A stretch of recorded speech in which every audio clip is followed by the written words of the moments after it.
हम स्टार्ट करने वाले हैं बैंक रिकॉन्सिलेशन, जो कि है बहुत ही सिंपल चैप्टर लेकिन है थोड़ा सा टेक्निकल चैप्टर। अगर ये चैप्टर एक बारी में समझ में आ गया तो बिल्कुल भी चैप्टर को करने में दिक्कत नहीं आएगी, और एक बार समझ लिया तो बस सब कुछ आ गया। तो हम लोगों को बैंक रिकॉन्सिलेशन स्टेटमेंट बनाने के लिए एक फॉर्मेट को फॉलो करना होता है, जिसमें हम लोगों को या तो balance as per cash book given होगा या फिर balance as per passbook given होगा। बस दोनों में डिफरेंस क्या है, जो ट्रीटमेंट हम balance as per cash book में करेंगे उसका जस्ट अपोजिट ट्रीटमेंट हम बैलेंस एज पर पासबुक में करेंगे। हम अभी स्टार्ट करने वाले हैं question balance as per cash book वाले। जब हम बैलेंस एज पर पासबुक वाले क्वेश्चन करेंगे तो उसमें समझेंगे क्या ट्रीटमेंट होता है। उससे पहले हम अभी balance as per cash book वाला करने वाले हैं, तो उसमें ट्रीटमेंट समझते हैं हम लोगों को उसमें क्या करना होता है।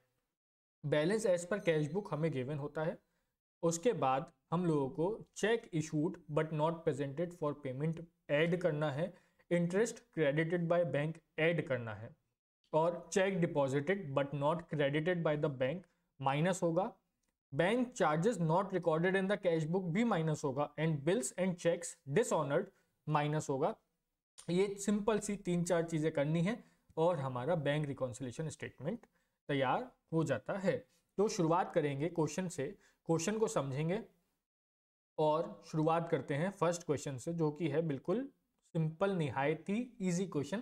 क्वेश्चन को एक बार करेंगे तो हमें अंडरस्टैंडिंग होगी कि अभी मैं क्या कह रहा था, कि क्या प्लस करना है, क्या माइनस करना है, क्या बैलेंस निकल के आएगा, और सिंपल तरीके से क्वेश्चन को हो जाएगा। From the following particulars of mister Vinod prepare bank reconciliation statement as on 31 March 2017।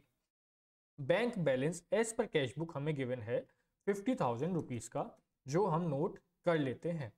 अब हम लोगों को दिया हुआ है check issued but not presented for payment, तो हम यहां पे लिखेंगे check issued but not present for payment.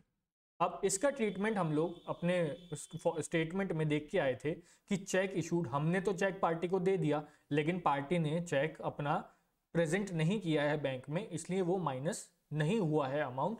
तो हम लोगों को रिकंसिलेशन स्टेटमेंट में उस अमाउंट को, जो चेक हमने काटा है, उसको हमें ऐड बैक करना पड़ेगा। तो हमने उसको ऐड बैक कर दिया, cheque issued but not present for payment. Third point है the bank had directly collected dividend of 8,000 and credited to bank account but was not entered in the cash book. क्या हुआ कि bank ने directly dividend collect कर लिया और हमने अपना उसमें कैश बुक में कोई भी ट्रीटमेंट नहीं किया है, तो हमें उसका ट्रीटमेंट करना है अपनी कैश बुक के अंदर। तो जब हमने उसका ट्रीटमेंट नहीं किया है और डिविडेंड हमें मिला है, हमारी इनकम हुई है, तो हमें उसको डिविडेंड को कैश बुक में ऐड ऑन करना होगा। तो हमने उसको ऐड कर दिया। अब आया है bank charges 400 not entered in the cash book. भाई बैंक चार्जेस तो हमारा खर्चा होता है, वो हमने अपनी बुक्स में कैश बुक में नहीं एंटर किया है, तो हमको उसको एंटर करना है। तो जब भाई खर्चा है तो खर्चा तो कैश कम हो रहा है ना, माइनस होगा, तो खर्चे में हमने उसको माइनस कर दिया। अब है cheque of 6,000 was deposited but not collected by the bank. एक पार्टी ने हमको चेक दिया, हमें विनोद बाबू को चेक दिया और हमने उसको बैंक में डिपॉजिट कर दिया, लेकिन बैंक से अभी वो क्लियर होके नहीं आया है। लेकिन हमने अपनी बुक्स में, मतलब अपनी बुक्स बोले तो कैश बुक में, चेक को डिपॉजिट कर दिया, मतलब ऐड कर दिया। अब हमको उसको करना है माइनस, चेक डिपॉजिटेड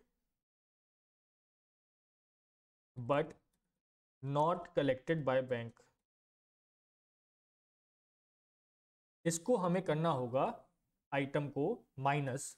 क्यों? क्योंकि हमारे पास तो चेक आ गया, हमने अपनी कैश बुक में पहले प्लस करके रखा था, लेकिन जब बैंक में तो अभी पैसा नहीं आया है ना, तो हमें रिको बनाने के लिए उसको माइनस करना पड़ेगा, जिससे कि हमारा बैंक बैलेंस और कैश बैलेंस दोनों आपस में टैली हो जाएं। तो ये टोटल हुआ 50 + 6 + 8, टोटल हुआ 64,000 रुपीज का। और बैलेंस एज पर पासबुक आएगा 64,000 माइनस 6,000 माइनस 400 यानी कि 57,600 का।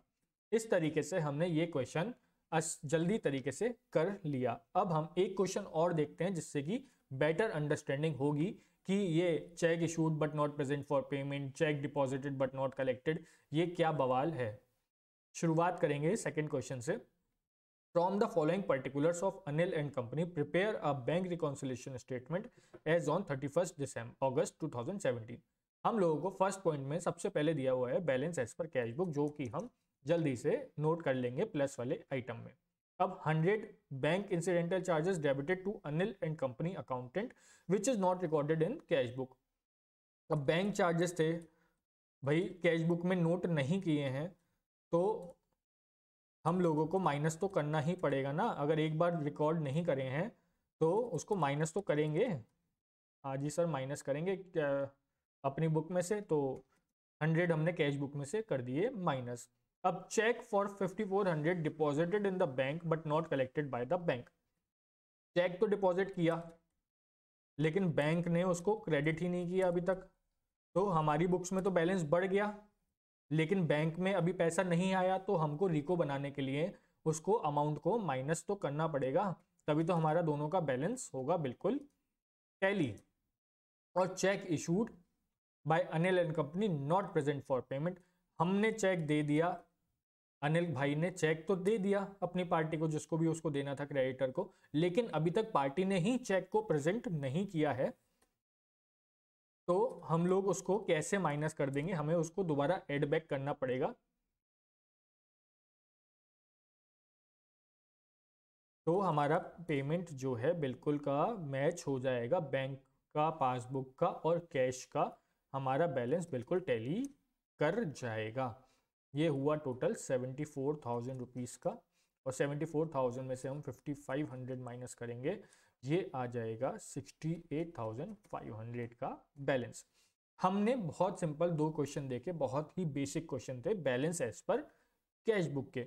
हम आगे चल के बैलेंस एज पर पासबुक के भी क्वेश्चन देखेंगे और थोड़े एडवांस्ड वाले प्रॉब्लम्स भी देखेंगे। तो अगर आप लोगों को कोई भी दिक्कत हो तो आप लोग मुझसे बिल्कुल पूछ सकते हैं, और वीडियो को लाइक, सब्सक्राइब और शेयर जरूर करें। Thank you.